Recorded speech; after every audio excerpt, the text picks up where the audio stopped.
예, 안녕하십니까. 저는 삼성서울병원 신경외과 근무하는 신형진입니다. 오늘 제가 말씀드릴 내용은 어린이에서 많이 발생하는 소아 뇌종양에 대해서 말씀을 드리겠습니다. 특히 삼성서울병원 신경외과에서 많이 시행하는 최신 수술법에 대해서 말씀드릴까 합니다.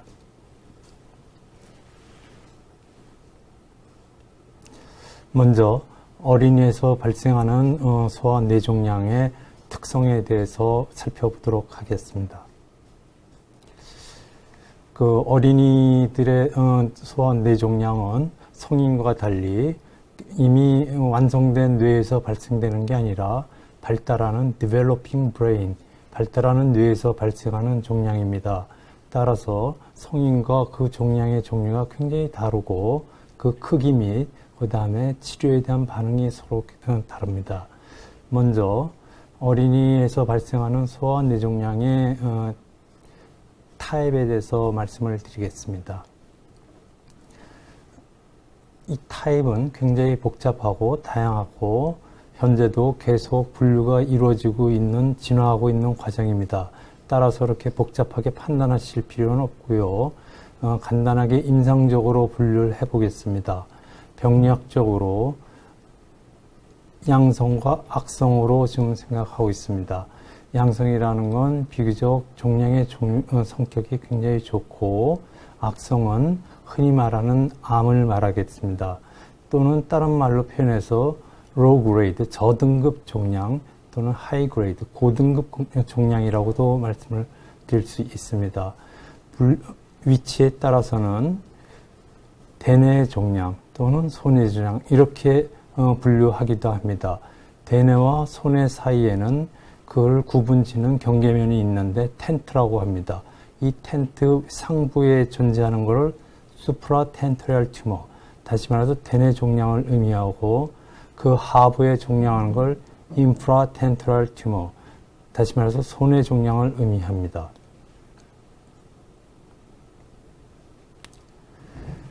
어린이들에서 발생하는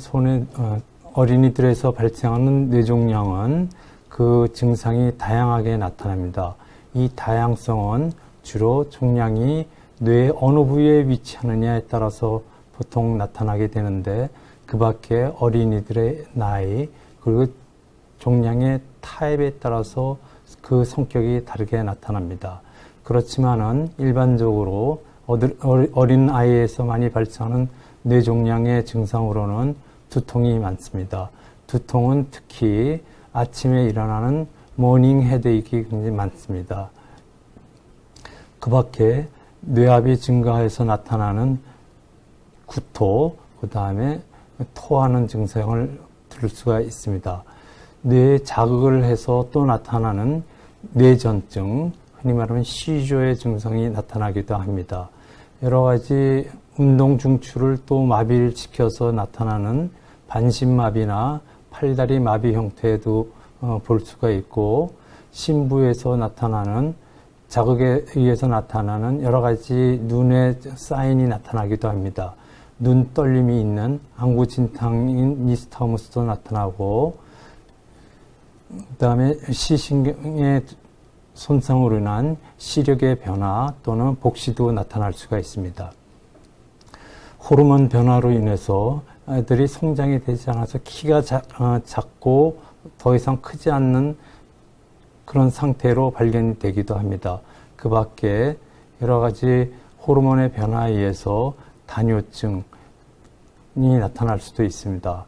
그 밖에 언어 중추를 눌러서 그 언어 장애라든지 그 다음에 성격이나 정서의 변화도 일어날 수가 있습니다. 그러면 어린이 뇌종양에 대해서의 접근법에 대해서 말씀을 드리겠습니다. 먼저 어린이 뇌종양을 의심하면은 그 진단을 해야 하는데, 이 진단 방법은 최근에는 MRI라는 기법을 통해서 사진을 찍고 그 진단을 내리고 있습니다. MRI는 굉장히 발달된 그 이미징 형태로서 여러 가지 MRI를 찍을 수가 있습니다. 여러 가지 진단 MRI라든지 MRI를 이용한 혈관 검사, 그 다음에 기능성 MRI, 그 다음에 그 신경 전달 체계를 확인할 수 있는 DTI 이미지, 그 다음에 수술에 쓸 수 있는 내비게이션 MRI 등이 있습니다. 그 밖에 종양의 악성도를 확인할 수 있는 PET 검사도 있습니다. MRI는 전술환과 마찬가지로 3차원적으로 이미지를 구성할 수 있어서 굉장히 좋은 그 해부학적 그 형상을 보여줄 수가 있습니다. 그래서 MRI만을 찍어봐도 대부분의 종양의 성격이나 종양의 타입을 어느 정도 유추할 수가 있습니다. 그래서 최근에는 어린이 뇌종양이 의심이 될 때에는 MRI를 찍는 게 우선입니다. 이 MRI는 굉장히 정확할 뿐만 아니라 안전한 기법입니다. 그렇지만은 아주 어린 아이에게서는 때때로 수면 상태에서 찍어야 하기 때문에 MRI 시행이 어려운 경우도 있습니다. 이 MRI 테크닉은 굉장히 많이 발달을 해서 그 MRI의 여러 가지 테크닉을 이용해서 그 뇌종양의 성격을 구현할 수가 있습니다. 특히 MR 스펙트로스코피라는 기법을 통해서 뇌종양의 성분을 분석을 해서 이 뇌종양이 어떤 형태의 뇌종양이라는 것을 유추할 수가 있습니다. 최근에는 여러 가지 기능성 MRI를 시행을 하고 있습니다. 기능성 MRI라는 것은 뇌의 특정 부위의 기능을 확인할 수 있는 MRI입니다. 환자로 하여금 움직이게 하면서 MRI를 시행을 하면은 그 특정 부위의 MRI에 표시를 할 수가 있습니다. 이 MRI는 언어 중추를 확인할 수 있는 그런 MRI입니다. 이런 펑셔널 MRI는 미리 체크를 하면 종양과의 그 관계를 확인할 수가 있어서 수술할 때 이 위험한 부위를 피해서 수술을 할 수 있는 유용한 MRI 기법입니다. 그 밖에 Diffusion Tension Image라는 MRI 기법이 있습니다. 뇌에는 그 대뇌 피질에서부터 척추로 이어지는 신경 전달 체계가 있는데 운동 중추가 그에 속합니다. 이 신경 전달 체계를 이미지로 다 그릴 수가 있습니다. 그 이미지로 그린 그 신경 전달 체계를 종양하고의 관계를 비교하면서 수술을 할 수가 있어서 굉장히 유용한 기법입니다.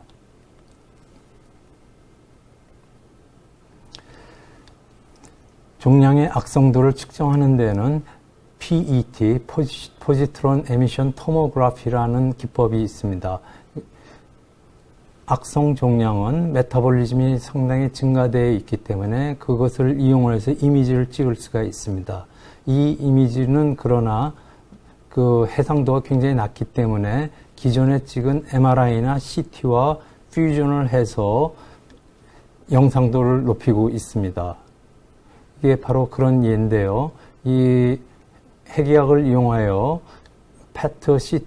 PET 이미지를 찍었지만은 해상도가 좋지를 않습니다. 그렇지만 이 MRI하고 다시 퓨전을 하면 그 해상도를 높인 PET 이미지를 얻을 수가 있습니다.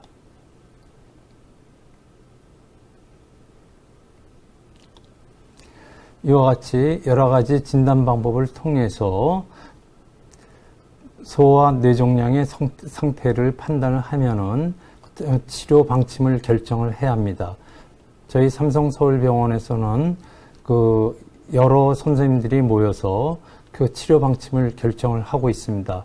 이것을 멀티디시플리너리 팀 어프로치라고 하는데 저희는 소아 뇌종양 팀이 구성되어 있습니다. 신경외과, 소아과에서 그 항암 치료하시는 선생님, 그다음 방사선과, 병리학과, 그 다음에 치료방송과 그 밖에 여러 선생님들이 협조해 주시고 계십니다. 이 소아 뇌종양 팀에서는 여러 가지 자료를 중심으로 하여 치료 방침을 결정을 하게 되는데 이 치료 방침의 처음 시작점은 뇌수술입니다. 뇌수술은 종양이 비교적 안전한 에어리어에서 발견이 됐다면은 적극적인 종양 척출술을 시행을 합니다. 그래서 수술을 끝나고 조직 검사를 통해서 종양이 양성으로 판단이 된다면 치료는 수술로 끝나게 됩니다. 그렇지만은 만약에 종양을 적극적으로 제거해서 조직 검사를 통해서 악성으로 나왔다면은 항암 치료와 방사선 치료를 시행을 하게 됩니다. 이 종양의 위치가 아주 위급한 곳이거나 아주 위험한 곳에 위치하거나 또는 여러 가지 신경학적 손상이 많이 남을 것으로 생각하는 곳에서 종양이 발생을 했다면은 조직 검사만 시행하는 경우도 많습니다. 이 조직 검사에서 만약에 종양이 양성으로 나왔다면은 관찰하는 경우가 많고 때때로 항암 치료와 방사선 치료도 시행을 합니다. 그렇지만은 악성으로 나왔을 때는 역시 항암 치료와 방사선 치료를 시행을 하게 됩니다. 그러면 다음에는 그 수술을 할 때 어떻게 하면 수술을 안전하게 할 수 있는지, 그리고 수술 후에 합병증을 줄일 수 있는 방법이 있는지에 대해서 연구해 보겠습니다. 저희 삼성서울병원에서 시행하는 소아내종양 수술에는 여러 가지 기법을 쓰고 있습니다. 최근에 많이 쓰고 있는 게 미니멀리 인베이시브 서저리, 최소 침습 수술법입니다. 그리고 이미지 가이디드 브레인 서저리, 그러니까 영상을 기초로 한 수술법입니다. 그 다음에 일렉트로피지올로지컬 모니터링, 그 인트라오퍼러티브 모니터링이라고 해서 신경 감시 체제를 수술 중에 시행을 합니다. 그리고 인트라오퍼러티브 이미징, 수술 중에 시행하는 이미징입니다.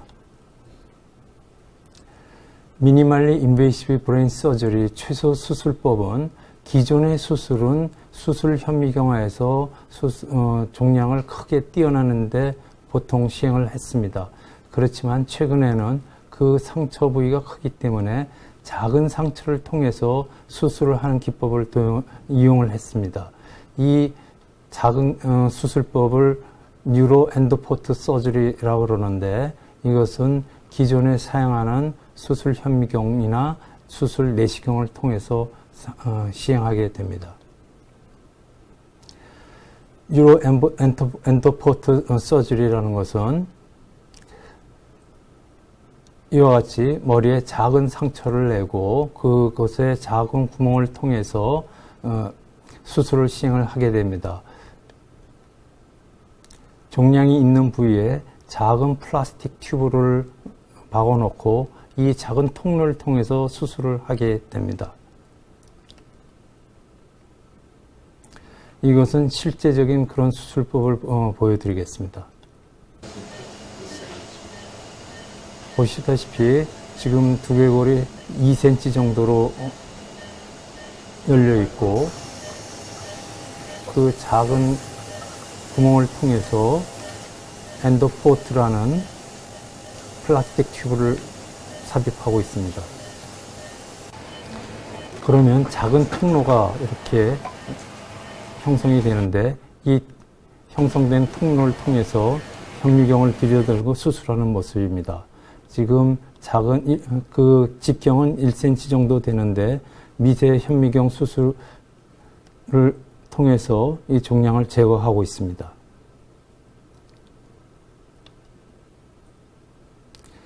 수술이 다 끝난 다음에 튜브를 제거하면은 1cm 정도의 직경에 구멍만 남고 이것은 곧 아물게 되겠습니다. 이런 최소 침습 수술은 이미지 가이디드 브레인 서저리를 통해서 가능하게 됐습니다. 무슨 말씀이냐면 최근에는 뉴로 내비게이션 시스템을 통해서 수술을 하게 되는데 수술 전에 여러 가지 이미지를 컴퓨터에 넣고 그것을 수술 기계와 결합을 시켜서 환자의 레지스트레이션을 해놓고 수술을 시행을 하면은 내가 수술을 하는 장면을 3차원 MRI에서 실시간으로 확인을 할 수 있습니다. 마치 운전을 하면서 내비게이터에서 내 위치를 확인할 수 있는 거와 똑같은 원리입니다. 이 뉴로 내비게이션 시스템에는 여러 가지 이미지를 다 넣을 수가 있습니다.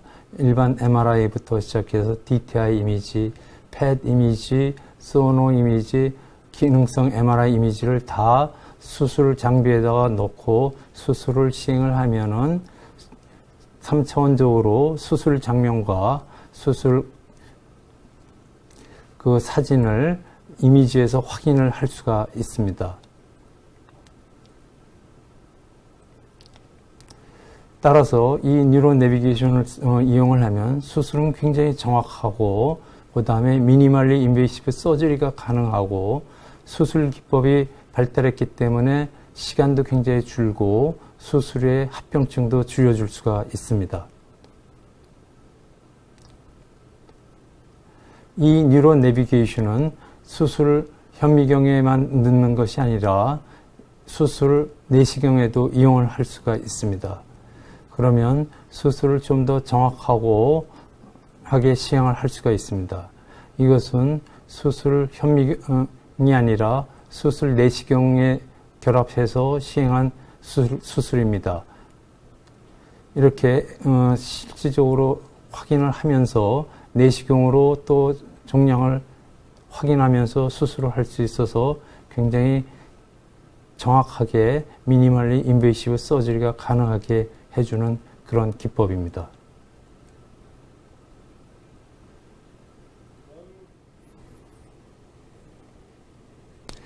최근에는 코를 이용하여 수술하는 엔도스코픽 TSA도 많이 시행을 하고 있습니다. 이번에는 수술 중에 신경 전달 체계를 감시하는 인트라오퍼러티브 모니터링에서 말씀을 드리겠습니다. 수술실에는 수술자 이외에도 여러 선생님들이 존재하는데 한 분은 이렇게 구석에 앉아서 모니터를 보면서 웨이브를 보고 수술자에게 변화를 말씀을 하고 있습니다.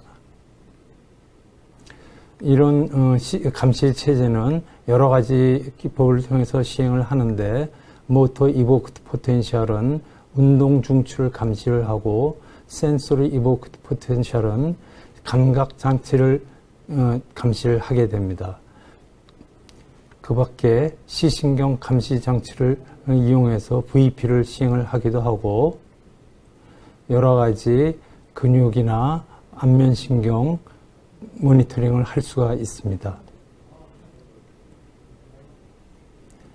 마지막으로 수술의 합병증을 줄이기 위해서 수술 중에 발생할 수 있는 여러 가지 에피소드를 즉각 확인할 수 있는 인트라오퍼러티브 이미징에 대해 말씀을 드리겠습니다. 저희 삼성서울병원에서는 모바일 CT를 사용해서 문제가 생길 때는 곧바로 수술장에 CT를 도입을 해서 촬영을 하고 있습니다.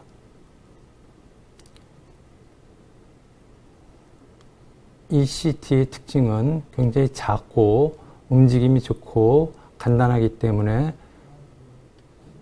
수술 중이나 수술 끝난 직후에 CT를 이용해서 환자 상태를 측정할 수 있는 그런 장점이 있습니다.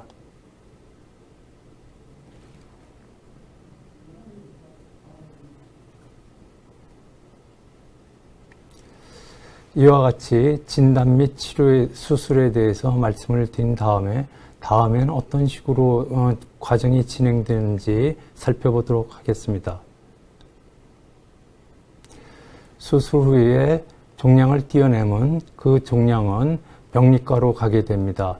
물론 수술 중에도 프로즌 다이그노시스로 해서 동결 절편을 이용한 간이 검사를 시행해서 종양의 유무, 종양의 악성도를 확인을 하면서 수술을 시행을 합니다. 그렇지만은 대부분의 종양은 병리과로 넘어가서 정밀 검사를 시행을 하는데 최근에는 여러 유전자를 이용한 검사를 해서 굉장히 정확한 진단을 시행을 하고 있습니다. 정밀한 병리 결과를 기반으로 소아뇌종양 팀에서는 다음 치료를 계획하게 됩니다. 악성 종양의 경우에는 항암 치료를 하게 되고 방사선 치료도 시행을 해야 합니다. 방사선 치료 기법에는 여러 가지가 있는데 최근에는 프로톤이 도입이 되어 어린이 뇌종양에서 합병증을 줄이고 안전하게 치료를 마칠 수가 있습니다.